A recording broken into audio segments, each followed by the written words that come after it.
Hi, dear friends, cultural creatives and seekers everywhere. Bruce Lipton here. I'd like to welcome you to this masterclass. This masterclass will actually talk about what's going on in the world today. If you've been watching the news or surfing the web, you recognize there's a lot of chaos all over this planet. It seems like everything's going crazy, but the reality is this is a very important step in the evolution of human civilization. I say, why is this so important? And the answer is this. Science has been telling us for the last 15 years that human behavior has been undermining the web of life and causing what is known as a mass extinction. 5 times in the history of this planet, life was thriving, and something wiped out up to 75 to 90% of life 5 different times. The last time was 66 million years ago when a comet hit near the Yucatan Peninsula and wiped out the web of life. And at that time, there were dinosaurs and lush forests all over the place. But after the comet hit, all the dinosaurs disappeared, the forest fell apart, and over 75% of life disappeared on the planet. However, scientists have been telling us today we're in not the 5th, but the 6th mass extinction. The whole difference in this extinction is the previous mass extinctions, there were no people here. It was natural events that caused it.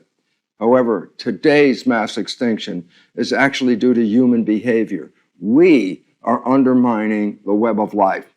We're destroying the planet, using its resources, polluting the air, polluting the water.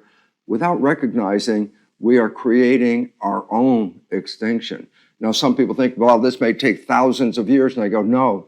Science has recognized, for example, that within the next couple of decades, industrial civilization, the one we're in, is ending, and it's not just going to come back. It's called an irreversible collapse of civilization. That means we're facing an ending of our civilization, and it will not be returned to the way it is.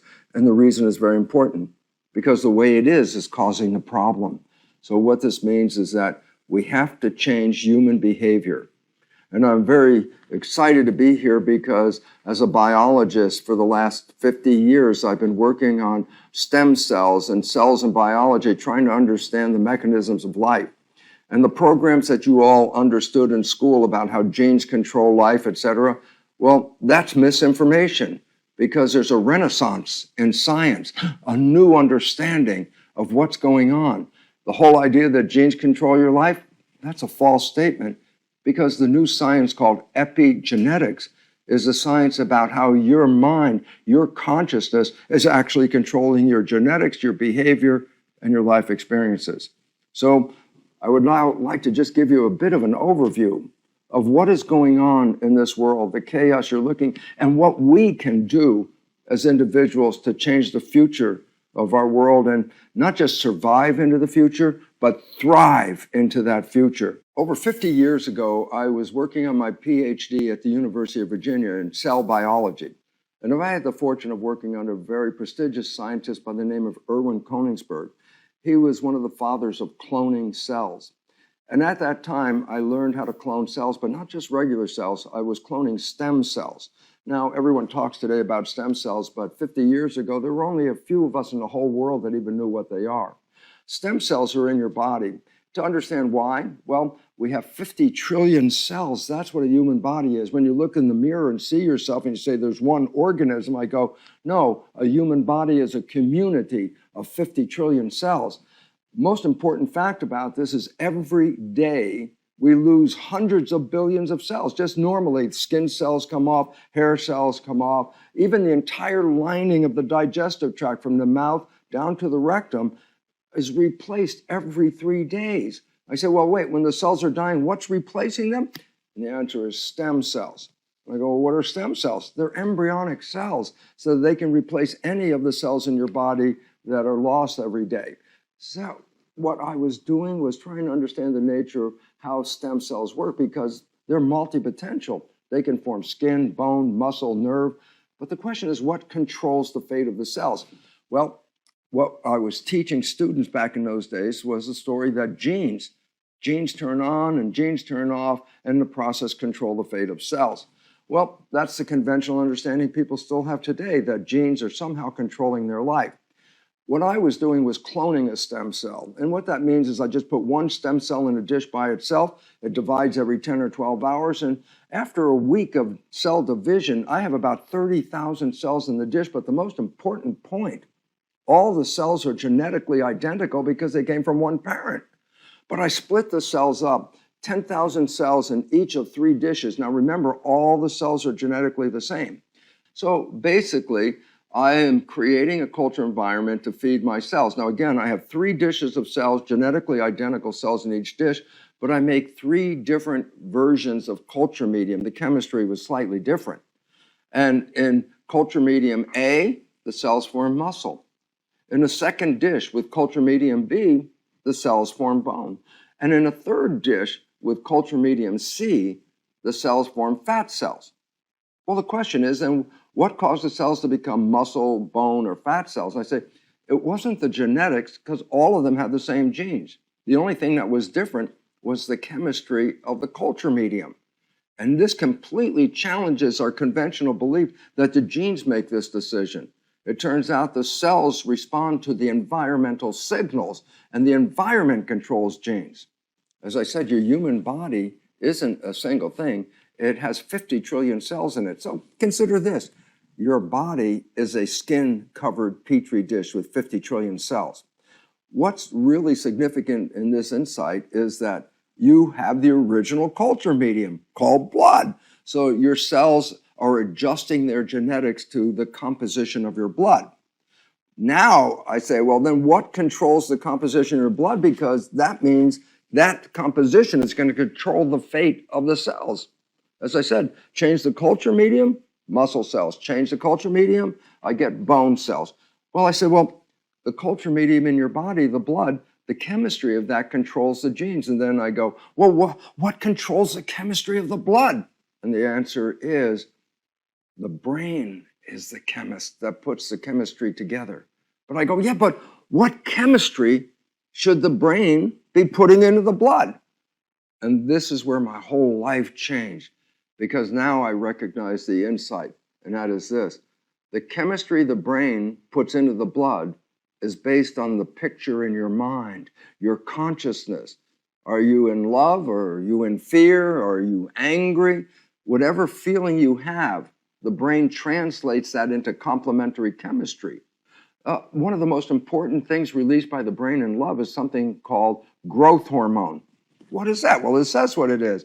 It's a hormone that provides for your growth. So I say, so if you have a picture of love in your mind, then what you're going to do is release chemistry that complements that love. And it's a different chemistry, though, if you have fear. If you have fear, the wonderful chemicals of love are not being released by the brain. The brain will translate fear into stress hormones and chemicals that affect the growth and fate of the cells, completely different than love. So when I started to understand this, I said, oh my goodness, the teaching I've been telling people is genes control your life. And as I said, most people still believe that. I said, what's the consequence of believing that? Well, as far as we know, we didn't pick the genes we came with. If you don't like the characteristics you have, well, you can't change the genes. And then also people are told that genes turn on and off by themselves. And I say, collectively, what does that mean to you? And the answer is, you're not in control of your life. Your genes control your life. And I say, well, you didn't pick them. You can't change them. They operate on their own. I say, the result of teaching people this belief is people believe they are victims of their heredity. Is cancer running in the family? Heart disease, diabetes running in the family? Oh, we say, no, that's not up to the individual. Those are the genes. And as a result, we believe we're just weak elements that are controlled by our genes. And that makes us victims. We have no power in this. You're not a victim of your life and the genes that are controlling it. You are the master. You control your health and your vitality.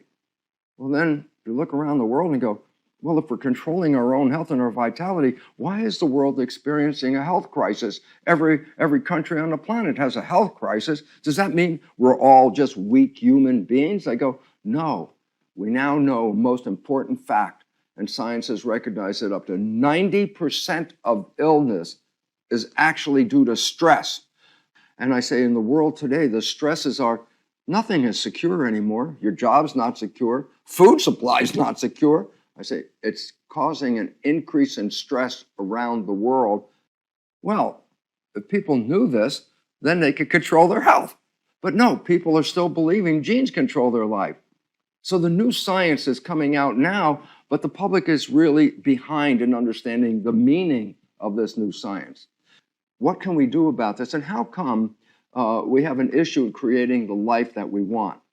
And I go, what do you mean creating the life that we want? An issue. And I go, an important fact is this. Quantum physics is the new physics. Well, it's not that new. It was 1927, but the public is still not really aware of what is the meaning of quantum physics. Well, the most powerful insight from quantum physics is principle number one: consciousness is creating your life experience. That is the principle of the most valid science on this planet. I go, well, if consciousness is creating my life experience, I want to be happy and I want to be healthy and I want a great relationship and I want a great job. That's what I want. That's my consciousness. Well, then how come I'm not experiencing those things? Those are my wishes and desires. Well, we now have a new insight into the nature of consciousness. It's controlled by the mind. Yes, consciousness comes from the mind. And when I say the mind, it sounds like there's one thing, there's one mind. And I go, that's an illusion, and that's where the problem comes from. The mind is actually two things. And these two things represented by the conscious or self-conscious mind versus what is called the subconscious mind. I go, well, there's two different minds, but they work together. They're interdependent. And I go, but what do they do? I say, well, here's the problem people don't understand. That the mind, comprised of both consciousness and subconscious, actually is working where sometimes the conscious is control and sometimes the subconscious. And I go, what's the difference? Well, they have different functions. The conscious mind is creative. The conscious mind has wishes and desires. If I asked any one of you, tell me what you want from your life, and you say, oh, I want to be healthy. Oh, I want to have a great relationship. Whatever you are offering, whatever you're telling me is a wish and a desire. I go, that's creative thinking. It's what I don't have, but what I want. That's what conscious mind is. What do I want? Conscious mind is your wishes and your desires. And it's based on imagination. That's what the conscious mind can do. I can imagine a future. I can imagine me in a great job. I can imagine me being very healthy or happy in a relationship. I say, that imagination is the activity of the conscious mind. And then I said, but what about the subconscious mind? I go, while the conscious mind is creative, the subconscious mind is habitual, habits, things that we learn, and then once we learn them, we don't have to relearn them again. Well, this is a great benefit. And I go, the subconscious mind is a great benefit? Well, talk to a lot of people, and a lot of people say, oh, the subconscious mind is where all the evil comes from. The subconscious mind is not evil. It's the equivalent of a hard drive in a computer. Is your computer hard drive evil or good? That doesn't apply. What is the mind in your computer, the hard drive? I say, it's just a memory database. It has memories in it. And when you push the button, you can play the memory. I go, this is exactly the same. The subconscious has memories of things you've learned. And when you push the button on one of those programs, it'll play that program. So I go, well, let me give you an example of a good program. When did you learn how to walk? When you were an infant, around the age of 2 years old, you were learning how to walk. You had to practice. You had to learn how to stand up and stay stable. You had to learn how to walk without falling down. I said there was a period of learning of how to walk. But guess what? Once you learned how to walk, it became a program in the subconscious. This is very important. Simple reason is this. If you had to learn how to walk every day when you got up, you'd spend the whole day learning how to walk, and then you'd go to bed, and then you'd wake up and you'd have to start learning how to walk again. But the beautiful part is once the program is in the subconscious, you never have to learn it again. Well, that's really good. Now, the other side of the story is, but what if I have a negative programming? What if I learn things that are not supporting me? What if I grew up in an environment where my experiences were actually not helping me, but my experiences were sabotaging me? I said, you'll download those programs too. So in the subconscious, we have programs. Many of them are wonderful, and thank God we have them, so it makes our life easier from day to day. But we also have to recognize this. Up to 60% of the programs in the subconscious mind are negative, disempowering, and self-sabotaging programs. Then I say, okay, I'm just going to use the conscious mind, the creative mind. I'm going to manifest wishes and desires. That's what I want. And I go, this is a great idea, but there's a problem. So what's the problem? And the problem is this. The conscious mind is not only creative, but the conscious mind can think. I go, what does that mean? I go, imagine you're driving a vehicle, you got your hands on the wheel, you're looking out the windshield, and you're driving toward your destination. Creative, I want to go here. And I go, this is really great. But I say, what if you have a thought? I go, so what? I say, a thought is not looking out the window. A thought is inside your head. So the moment you start thinking, you stop looking out the window and you start looking inside. Answers are inside. A thought is an inside answer. I go, well, wait, if I'm driving the car and all of a sudden I start thinking, now I'm not looking out the window, I'm looking inside. Oh my God, I could kill myself. I could crash the car. I go, but guess what? You can drive the car and think and still everything is okay. And you're driving just wonderfully. I say, wait, if my conscious mind's inside, not looking out at the road, who's driving the car? And I go, this is where the subconscious becomes what is called autopilot. I go, well, great, this makes my life easier. I don't have to be controlling everything. I don't have to watch my life. My subconscious can do this. And I go, well, yeah, that's true. But then we go back and I say, but what about if I have bad programs and I'm not paying attention and the subconscious is playing a program that is not really good for me. It's sabotaging me. It's not helping me at all. And I go, oh, well, I would see that. I go, no, this is where the problem comes from. If you're thinking, then you're not looking out and you don't see what you're doing. The subconscious is automatically controlling you. It just plays the habits. It knows how to walk, talk, drive the car. Whatever program is playing for my subconscious, I'm the one that can't see it. I go, but here's the issue. Everyone else can see it. Are we always playing the behaviors that we want, the wishes and desires from the conscious mind? I want to be in love. Am I going to be using behavior that represents love? Or am I going to use what I downloaded as what love is? The brain is a computer. It's the most fabulous computer humans have ever experienced in the world. And I go, but it is a computer and it works just like a computer. So I tell people, in the old days, we'd go to the store and buy a computer. We'd bring it home, plug it in, push start, it boots up, the screen lights up, and I say, okay, I got a brand new computer, let's do something with it. And then I say, well, wait, you cannot use the computer until you put programs into the computer. And then once the programs are installed, then you can add data to the computer by typing on the keyboards. That's where you can add information. So I go, okay, why put the program in? You need the program to be able to access the behavior of the computer. And I say, in a child, the brain can boot up in the last trimester of pregnancy. The screen of that child opens up. But I say, there's no program. So the infant, or at this point, the fetus inside that womb, actually has no experiences of what's going on and therefore can't download any programs. Well, the first programming starts with this. We go back to a very important step that I talked about earlier. And I said that the cells respond to the blood. And the blood has nutrition, of course, which gives health to the cells. But people have to recognize this. The blood has special chemistry. It has emotional chemistry. It has neurohormones that coordinate the function of the body. It's got growth factors. So blood contains nutrition, but blood contains information. So I say, the fetus, brain activates, screen lights up, but what does it know? And I say, well, it needs information. I said, well, where's the information going to come from? I go, the mother's blood is nourishing the development of that fetus. I go, yeah, well, that's the nutrition part.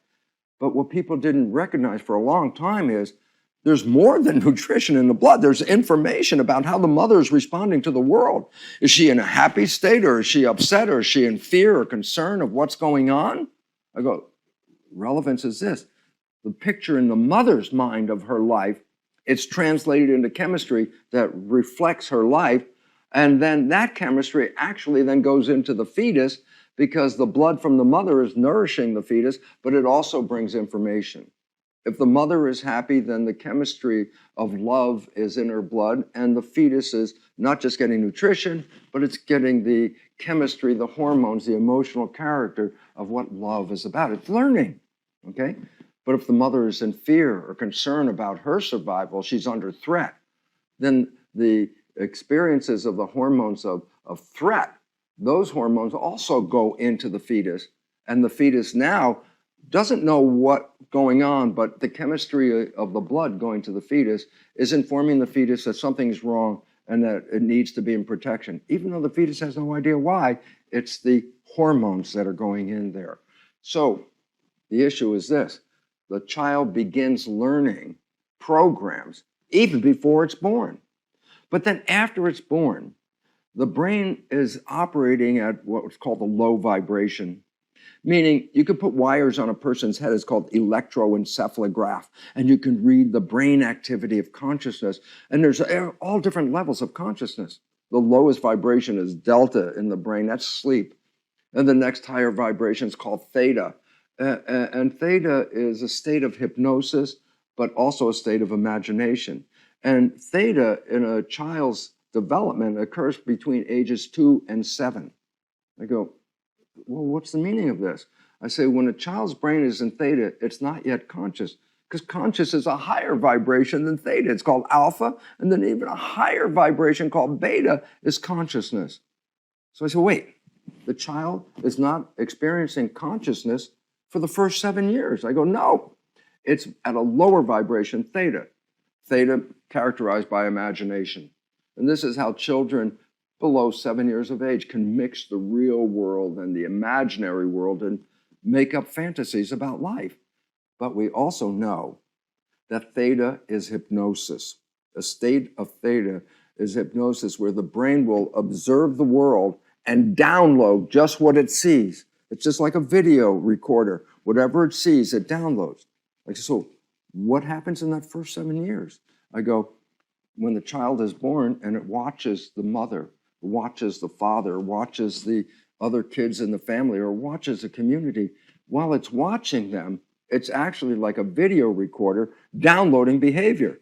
I go, why would that happen? I say, how many rules must an individual learn to be a functional member of a family? How many rules must an individual learn to be a functional member of a community? I say thousands of rules how to be a participant in a family or in a community. I say, well, how's an infant going to learn thousands of rules?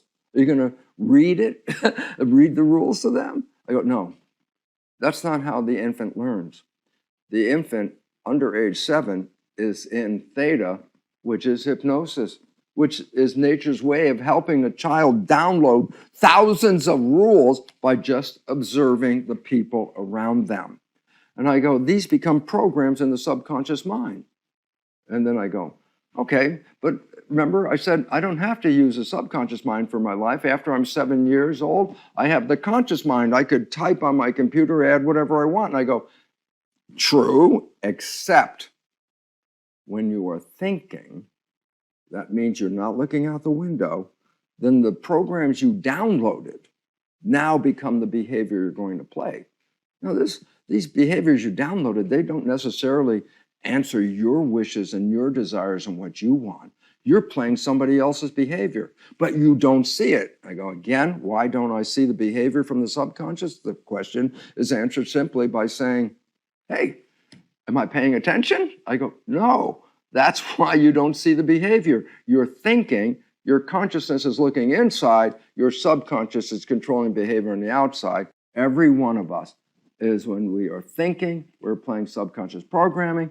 And now comes the biggest problem, because the average amount of thinking by a person is 95% of the day your mind is thinking. thinking about what it did yesterday, thinking what it's going to do tomorrow, thinking what it's going to do today, thinking 95% of the day. And I go, well, then there's a very important point. If I'm thinking 95% of the day, then my conscious wishes and desires, creative mind is not paying attention, it's thinking. And I say, well, then 95% of the day, the behavior that's coming out of me is not coming from my conscious mind, it's coming from my program. If my programs are not supporting me, I won't see them. I only see the result. The biggest conclusion is we believe we are controlling our life with our conscious mind, the wishes and desires. I wake up in the morning and go, today's the day I'm going to be healthy. Today's the day I'm going to get the best job. Today's the day I'm going to meet the love of my life. And then you go out and all day long, you don't realize you're not playing those wishes and desires. You're playing whatever you downloaded from your parents. And then you don't see it. And I go, here is the problem. You had wishes and desires. At the end of the day, you come home and go, it didn't happen today. Those things I wanted didn't happen.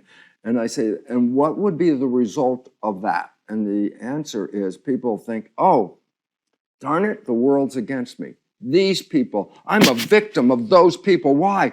Because I wanted to be successful. And obviously, if I'm not successful, then somebody's interfering with it. And then I all of a sudden perceive I'm a victim. I'm a victim of the world around me. The people or whatever things I'm doing are not allowing me to express myself. If you grew up in my family and you were downloading the behavior of my mother and father, guess what the first thing is? You wouldn't understand how to make a good relationship. They didn't have a good relationship. It didn't work really at all. Yet I observed my father, I observed my mother, I download my father's behavior. 95% of the day I'm playing that. I started in the morning. Today I'm going to find a wonderful working relationship with somebody, a love relationship. And I go, that's great. I go out in the world and guess what? I can't find a relationship. I start a relationship, it doesn't work. I go, then what happened? I wish for the relationship. And I go, because when the day is going, 95% of that, I'm playing the program of relationships that I downloaded from my father. And if I played that relationship program, it didn't work for him, guess what? It didn't work for me either. And I said, oh my God, how can I find a relationship if 95% of the day I'm playing programs that discourage the relationship? And that's when I woke up to understanding the nature of what the cells were telling me, what the subconscious and conscious were telling me. I started to realize, wait, my program prevents me from making that relationship, and I didn't even see I was involved. Can you tell me the programs that you got? It's important to understand why, because the programs you got are shaping your life 95% of the day. And you just go, I can't remember that. I don't remember the program when I was 0. I go, let me help you with this. And the answer that I want you to understand is this. Your life, 95% comes from the program. Your life is a printout of your programs. I go, oh, so if I look at my life, 95% of it is controlled by the program, so my programs are giving me what's happening. And I say, simple point. Look at your life right now and recognize this. The things that you like that come into your life, they come in there because you have a program to acknowledge them. But, and this is the big one, the things that you want, the wish for, desire, those things, but you have to find out you're working hard. You're putting a lot of effort. I'm going to make this work. I'm sweating over it. I'm working on making this happen. Why are you working so hard? The answer is whatever that destination you were looking for to get there, the reason you're working so hard is your subconscious program doesn't support it. So I'm not a victim of my life. I'm actually manifesting it. Well, this becomes important because if you believe you're a victim of circumstances or a victim of bad genes, then the word victim becomes important because victim means powerless. I have no control. My genes control me. I don't control my genes. I'm a victim of my heredity. And I go, completely false. But we have to understand the nature of programming, and people don't recognize it, and that we've all been programmed. And the story that we can understand is this. If you understand how life works, you can understand the mechanism of how consciousness controls this biology. Then we can understand the nature of the programming that distorts our wishes and our desires. And when you understand that, then you can understand the nature, and this is really important, how to reprogram. And if you reprogram your behavior, then you have changed your life. You can reprogram your behavior, change your genetic activity. You can reprogram behavior and manifest heaven on earth. I go, really? I go, you know what? Most of you have done this already. I go, what do you mean? I go, most of you have had an experience where all of a sudden your life completely changed and it became exactly what you wanted. I said, when was that? I said, did you ever fall in love? I go, well, you mean with a person? I go, yeah, it could be with a person. Oh, but it could also be with a pet. It could be with something you like to do, being a chef, being a gardener, being an artist. Why is this relevant? And the answer is simply this. When you are falling in love, what you're doing is you're not thinking anymore.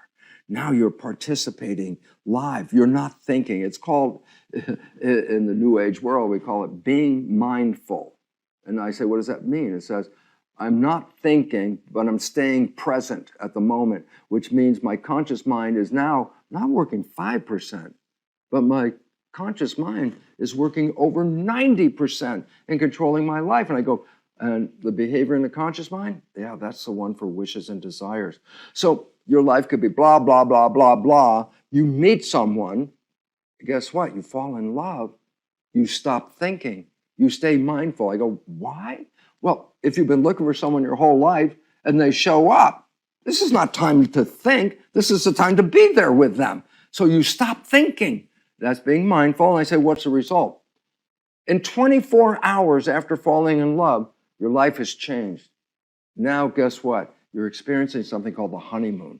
I go, what's a honeymoon? It's a state of joy and love and happiness. It's a state of heaven on earth. You're so into it. It's like, oh my God, I'm so in love. I love my life. And every day the beauty and harmony of the heaven on earth experience is there. I go, how did I create heaven on earth? And I go, you stop thinking, which means you stop playing the programs, most of which are negative. And when you stop thinking, then the conscious mind is continuously looking out that windshield and driving you to where you want to go. If you understand, remember, knowledge is power. I go, yeah. And I say, a lack of knowledge is a lack of power. And most of us lack the knowledge of what? That we actually control our lives. We've been programmed to believe that we are controlled by genes. And I go, that took away your power.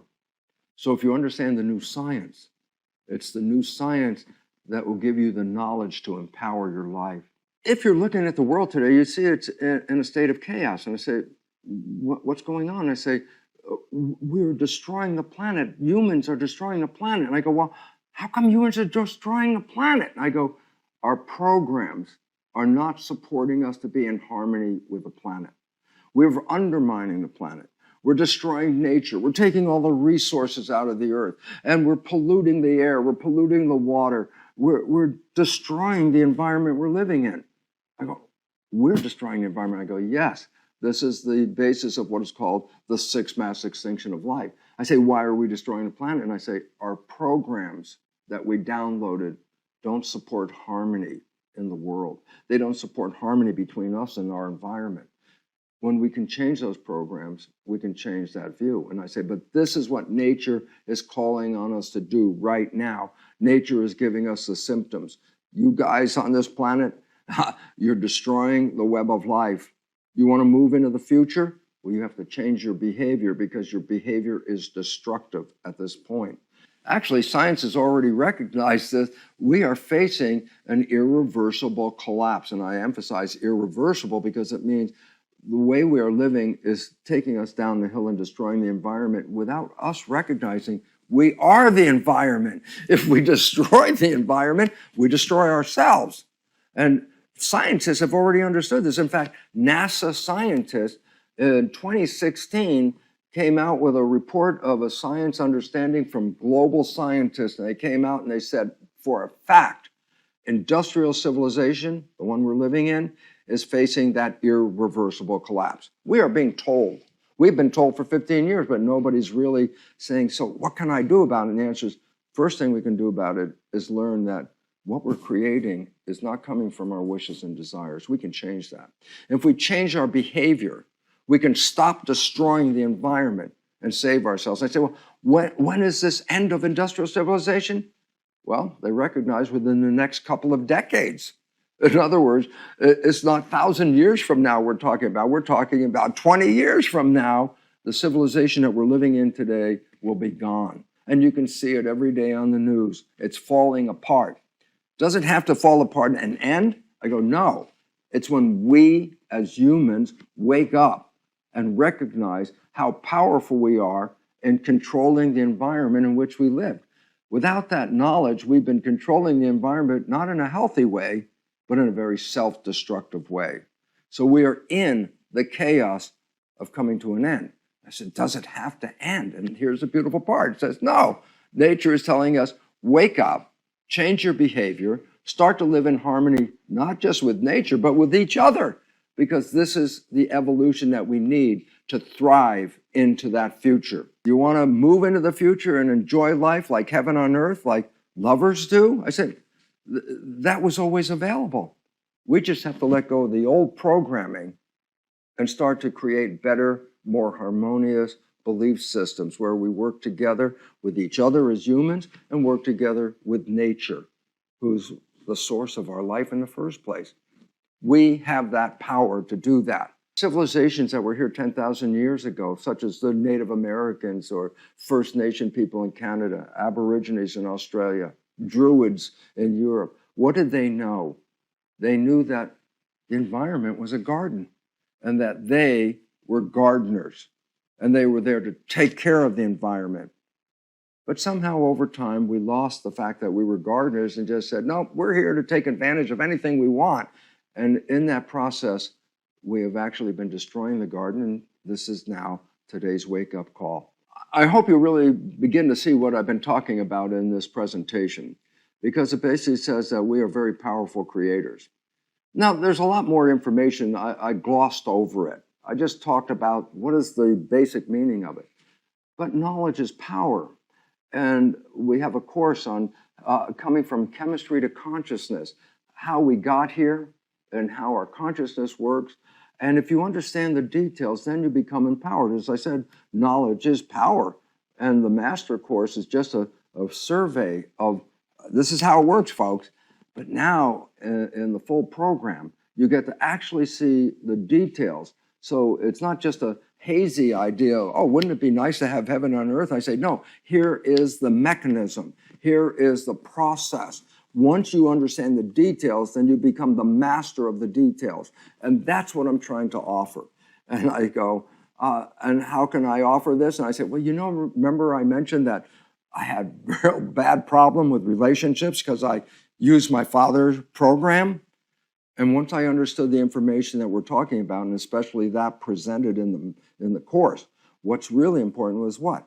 I changed my program. I go, so what happened? Well, unfortunately, I was already near 50 years of age, so a lot of my life went down with the old program, but guess what? The moment I understood the mechanism was the moment I changed the program, which then led me to the most wonderful relationship in my life. This is the knowledge that will come across in the full course, because when you understand the rules, the regulations, how you got the program, how you can change the program, then you do become the master. And of course, what is it you want? And I go, when you understand the nature of the program, you can get what you want. You just have to recognize you're not playing your wishes and desires now. But when you understand the details, the science, this is not a new agey, oh, this is not so sweet. And I go, no, it's not new agey. This is science. It has details, understanding that you can actually employ. And when you employ these, your life will change. And that's the mission. Let's all of us get out of the self-destruction we're in right now and manifest what we all know we can do because you've even done it. Manifest heaven on earth. Because when we do, we'll realize why we came here. We're creators. Let's create that heaven.